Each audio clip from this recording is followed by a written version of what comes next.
भुस्याच्या गोण्यांमध्ये विदेशी दारूचा साठा, 26 लाखांचा मुद्देमाल जप्त। नवापुरात स्थानिक गुन्हे शाखेचा मोठा दणका, भुस्यात लपवलेला तब्बल 26 लाखांचा विदेशी मद्यसाठा जप्त। नमस्कार, आपण पाहतात परिवर्तन 24 न्यूज।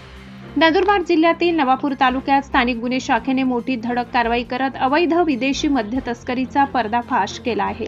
सुडी फाट्याजवळ बोलेरो पिकअप वाहनातून भुस्याच्या गोण्यांमध्ये लपवून ठेवलेला तब्बल 26,800,000 रुपयांचा विदेशी मद्यसाठा पोलिसांनी जप्त केला आहे। मिळालेल्या गुप्त माहितीनुसार स्थानिक गुन्हे शाखेच्या पथकाने सुडी फाट्याजवळ सापळा रचत संशयित बोलेरो पिकअप वाहन अडवले। वाहनाची तपासणी केली असता भुस्याच्या गोण्यांआड लपवून ठेवलेल्या रॉयल ब्लू माल्ट व्हिस्कीच्या 198 पेट्या आढळून आल्या। या कारवाईत पोलिसांनी विदेशी मद्यासह बोलेरो वाहन असा एकूण 26,800,000 रुपयांचा मुद्देमाल जप्त केला आहे। या प्रकरणी शिवाजी चौधरी याला पोलिसांनी ताब्यात घेतले असून पुढील चौकशी सुरू आहे। ही संपूर्ण कारवाई पोलीस निरीक्षक हेमंत पाटील यांच्या नेतृत्वाखाली पार पडली। तसेच पोलीस अधीक्षक अश्विनी सानप आणि अप्पर पोलीस अधीक्षक आशित कांबळे यांच्या मार्गदर्शनाखाली स्थानिक गुन्हे शाखेच्या पथकाने ही यशस्वी मोहीम राबविली। नवापुरातील या मोठ्या कारवाईमुळे अवैध मद्य तस्करी करणाऱ्यांचे धाबे दणाणले।